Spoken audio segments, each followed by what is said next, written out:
পানী আৰু ফুলেদি চুৰি বনাওঁ কেনেকৈ? হেল্ল' এভৰিৱান, সকলোৱে সুধি থাকে পানীৰ নিচিনা এইবিলাক কি? চুৰিবোৰ বনাওঁতে মেচিন লাগে নেকি? চুৰিৰ মাজৰ ফুলকেইটা নষ্ট নহ'ব নেকি? ইত্যাদি প্ৰশ্নবোৰ কৰি থাকে। আজি সকলো কুৱেশ্যনৰ এনচাৰ এই ভিডিঅ'টোত পাই যাব। ভিডিঅ'টো স্কিপ নকৰাকৈ শেষলৈ চাব। পানীৰ নিচিনা এইবিলাক হৈছে কেমিকেল।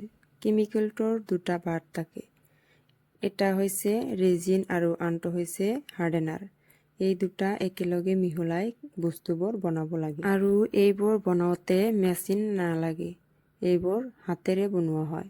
ৰেজিনৰ একচুৱেল কামটো হৈছে প্ৰিজাৰ্ভেশ্যন কৰা, সুন্দৰ মোমেণ্টছবোৰ চিৰদিনৰ কাৰণে প্ৰিজাৰ্ভ কৰি ৰাখা। যেনেকুৱা প্ৰিয় ফুলবোৰ গোটেই জীৱনৰ কাৰণে প্ৰিজাৰ্ভ কৰি ৰাখিব পাৰি। কিমান ইণ্টাৰেষ্টিং এটা কথা ন?